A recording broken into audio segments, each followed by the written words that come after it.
Hello everyone, welcome to my channel The Biology Key. The topic which we'll be studying today is the brain of the cell. We all know all the living beings are made up of cells. We human beings are made up of many cells as we are eukaryotes.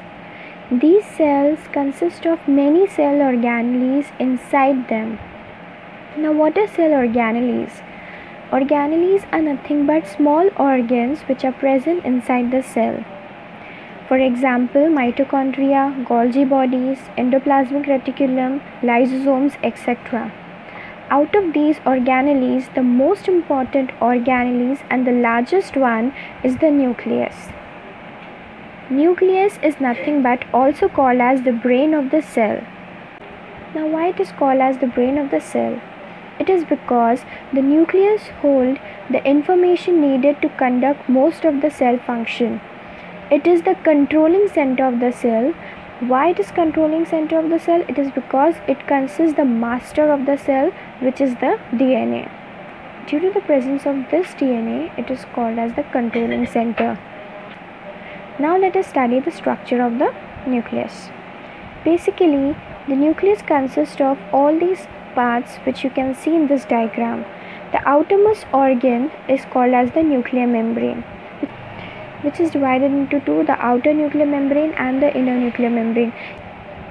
Inside the nucleus there is sap present. This sap is called as nuclear sap.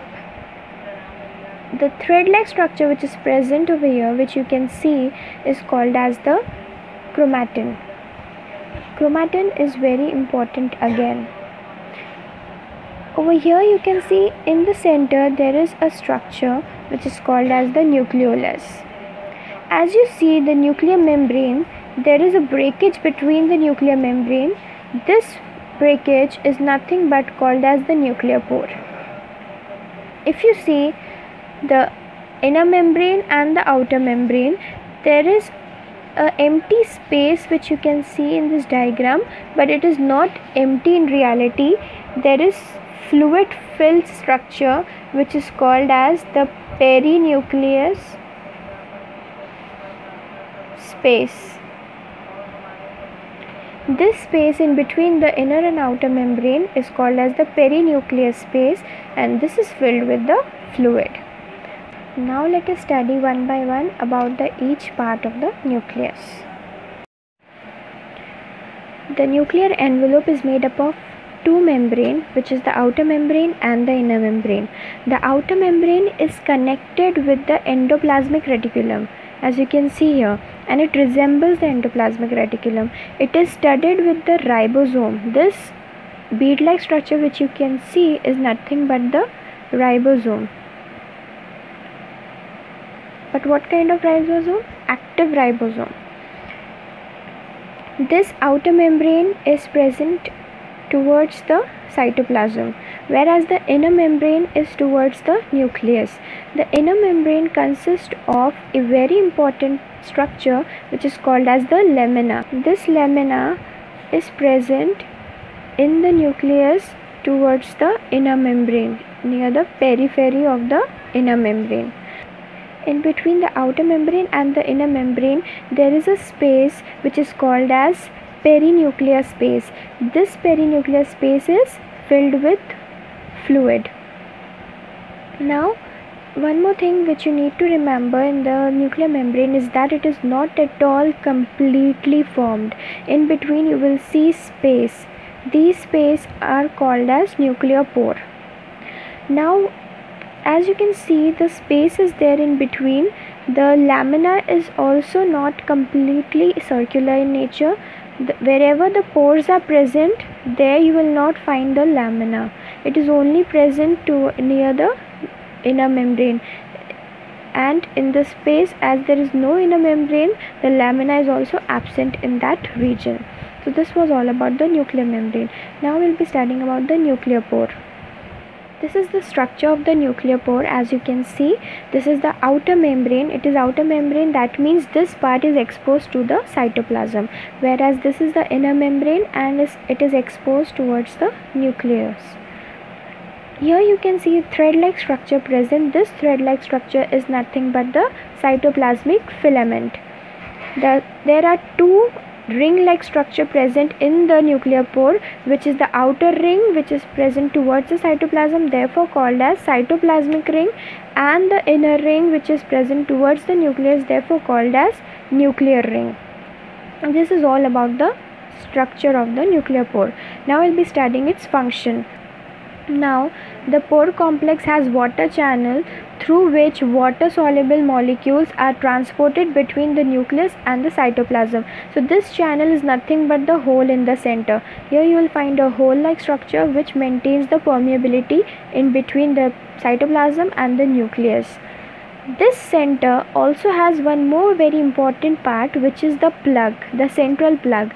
What is the role of the central plug? It maintains the to and fro movement, which means forward and backward movement. If the molecules are present in the nucleus and need to go in the cytoplasm, what happens? This movement helps in the permeability of this molecules which is present in the nucleus to the cytoplasm, or whatever molecule need to be entered in the nucleus is again enters with the help of this movement. This nuclear pore is scattered all over the nuclear membrane. As you can see here, if suppose this is the nuclear membrane, you will find the nuclear pores scattered randomly on the nuclear membrane. So this was all about the nuclear pore. Another important thing about the nuclear pore is that it helps in maintaining the permeability in between the nucleus and the cytoplasm. The third most important part is the nucleoplasm. The nucleoplasm is also called as the nuclear sap. It is nothing but a semi-fluid, granular, slightly acidic matrix. This matrix consists of chromatin and nucleoplasm which is suspended inside it. Okay, so those are again very important part of the nucleus, which is the chromatin, and the fifth one is the nucleolus. This nucleoplasm are made up of nuclear protein. Basically, nuclear protein which are of two types, histone and non-histone. If you see the nucleoplasm, both type of nucleic acids are present inside the nucleoplasm, which are the RNA as well as the DNA. If you see the histone, what is a histone? We all know histone is nothing but a hexagonal structure. If you see, it looks like this, and this histone is positively charged.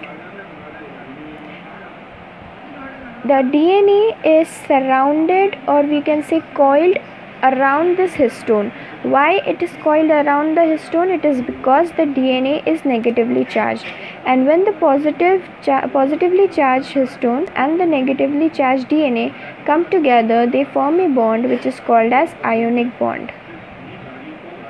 This nucleoplasm of the nucleus consists of the chromatin and nucleolus which is suspended in it, as I've already told you. Now let us see what is chromatin. Chromatin is nothing but the collection of DNA. When DNA comes together, they form a matrix, a thread-like structure, and when this thread-like structure come together and condenses, form a structure which is ribbon-like, and it is called as the chromosome.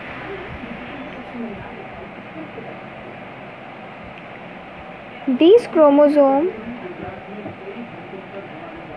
have some regions which are darkly stained and some with lightly stained.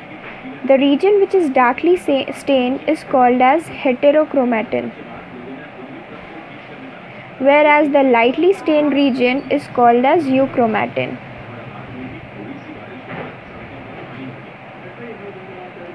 This variation from a chromatin to a chromosome takes place during the cell division.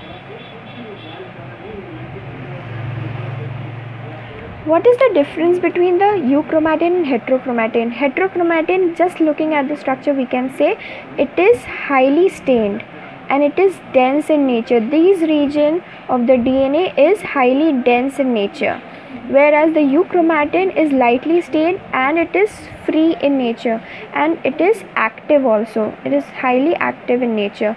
Heterochromatin are sometime active or sometime it is in passive stage, means inactive in stage. The next one is the nucleolus. Nucleolus is the largest part of the nucleus. The most important function of this nucleolus is this is the place where the ribosome is formed. Both the subunit of ribosome, the large subunit as well as the small subunit of the ribosome, is formed in this region. This was all about the structure of the nucleus. Now we'll be studying the function of the nucleus.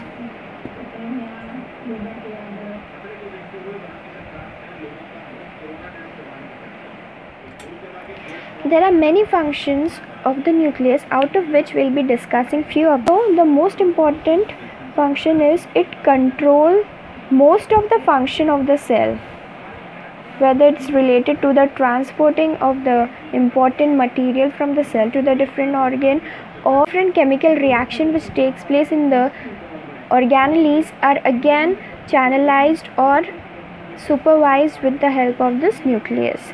The second most important function of this nucleus is that it sees what molecule enters or leaves the cell. It doesn't allow any molecule to enter at any time.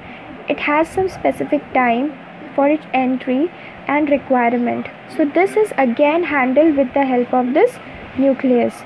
The third most important function of this nucleus is RNA.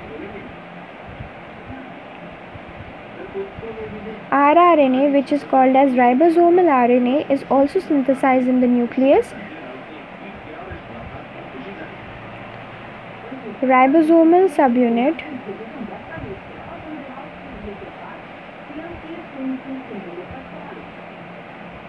both large subunit as well as the small subunit are synthesized here in the nucleus. And which part of the nucleus? The nucleolus part of the nucleus. All about the nucleus. For more videos, do subscribe my channel. Thank you.